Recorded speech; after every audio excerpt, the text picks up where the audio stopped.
वर्ष तक चंद्रभागा तप करती है और चंद्रभागा के तट पर हजारों वर्ष तक देवऋषि नारद तप करते हैं, हजारों वर्ष तक।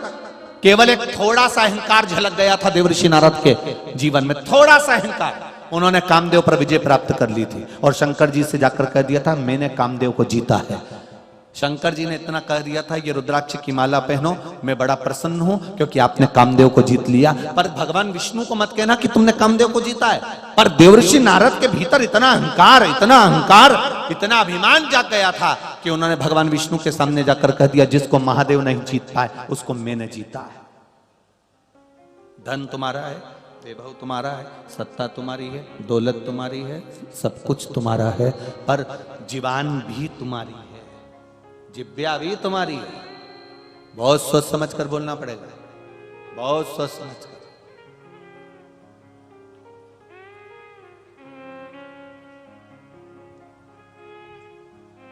कई बार लोग एक दूसरे को नीचे दिखाने के चक्कर में बहुत से शब्द ऐसे बोल जाते हैं जिसके कारण बस जिंदगी भर पछताना पड़ता है। देवऋषि नारद ने एक शब्द कह दिया था जिसको महादेव नहीं जीत पाए उस कामदेव को मैंने जीता है। तो महादेव से कोई पूछे तो सही कि महादेव ने कामदेव को क्यों नहीं जीता? क्योंकि उनकी धर्म पत्नी है सती और कामदेव की धर्म पत्नी है रति, दोनों सगी बहन है। बहन का पति घर पर आएगा, आप अपने यहाँ की कथा बोलो तो सही। तुम्हारी सगी बहन का पति तुम्हारे यहाँ आया और तुम्हारा पति उसका आदर नहीं करे तो तुम्हें कैसा लगेगा? बोलो री जीजियों परभणी वाली, बोलो री, बोलो जरा। जितनी बैठी हो ना महाराष्ट्र की सब बोलो, अच्छा लगेगा? नहीं लगेगा ना? तुम कहोगी ना कि मेरी बहन का पति आया और तुम दुकान छोड़कर नहीं आए, तुम ऑफिस छोड़कर नहीं आए, तुम काम पे से वापिस नहीं आए।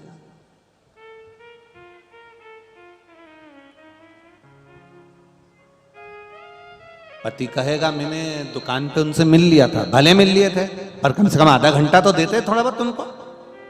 कौन किसके यहाँ आ रहा है? थोड़ी देर के लिए मेरे बहन का पति आया था, दामाद आए थे और तुम मिले नहीं। भगवान शिव जैसी रिश्तेदारी दुनिया में कोई नहीं निभा सकता। शंकर जी को लगा कामदेव आया है, रति का पति आया है, मैं सती का पति हूं, वो रति का पति है। अगर उसके आने पर भी मैंने आंख नहीं खोली तो मैं घर गया ना तो सती मुझसे कहेगी कि मेरी बहन का पति आया था, तुम उसको एक निगाह उठा के नहीं देख पाए। तो भगवान शंकर ने सोचा कामदेव आया है तो मैं निगाह उठा कर देखूं, एक बार मैं उसको देखूं तो सही। भगवान ने देखा। अब नारद जी को कौन समझाए कि रिश्तेदारी निभाना शिव जी से सीखना चाहिए। उनके बराबर दुनिया में कोई रिश्तेदारी नहीं निभा सकता जो मेरे देवादिदेव महादेव निभाते, जो मेरे शिव निभाते, जो मेरे शंकर निभाते। अहंकार जाग गया, अभिमान जाग गया। अंत में स्वयं का बंदर का मुख बन गया, क्रोध आ गया, भगवान को श्राप दे दिया। अब पछता रहे हैं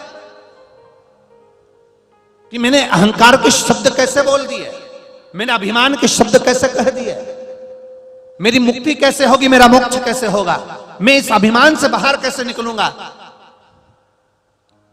तब स्वयं भगवान विष्णु ने कहा, शंकर भगवान को तुमने अपशब्द कहा है, शिव को तुमने आड़ा टेढ़ा कहा है, और शंकर भगवान को अगर अपशब्द कहा तो साथ में तुमने नारायण को भी अपशब्द कहा है।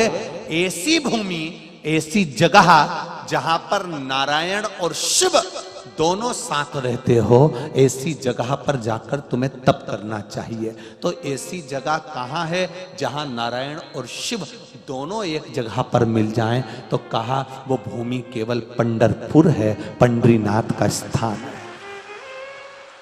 जहां नारायण के मस्तक पर शिवलिंग है, भगवान विष्णु के मस्तक पर, हरि विठल के मस्तक पर शिवलिंग विराजा हुआ है। ऐसी पावन धरा पर जाकर तुम तप करो। तो देवऋषि नारद ने कहा मैं वहां तप करूं तो मेरी तप की साक्षी कौन देगा? कौन मेरे तप की साक्षी देगा?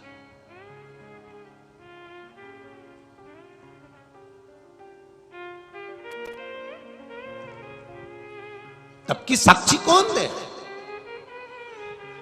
बहुत जोरदार कपड़े पहनो तुम, बहुत अच्छी साड़ी पहनो तुम, और कोई तुमसे एक बार भी नहीं बोले कि तेरी साड़ी अच्छी लग रही है, तो कितना बुरा लगे। कि एक बार किसी ने नहीं किया, मैं इतनी साड़ी लाई, अच्छी लाई, जोरदार लाई, इमें रोज पटली डाली, पटली डाल के पिन लगाई, पिन लगा के मैंने सिर पे भी ली, उसके बाद भी किसी ने नहीं किया कि इतनी जोरदार साड़ी पहनी, तो साक्षी नहीं दी किसी ने कि इसमें साक्षी तत्व।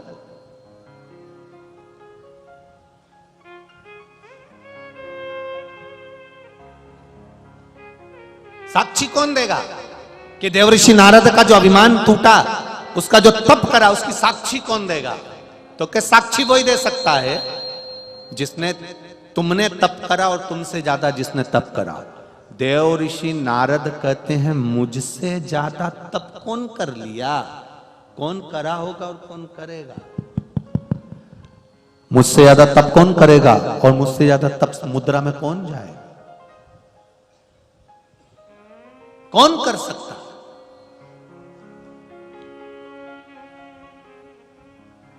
तब भगवान विष्णु ने कहा तुमसे ज्यादा तप करने के लिए, तुमसे ज्यादा तप करने वाली एक है।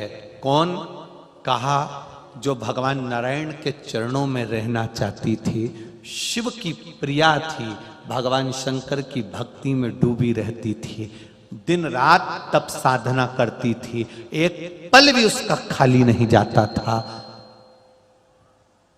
वो चंद्रभागा है, उसके सिवाय हो कोई नहीं।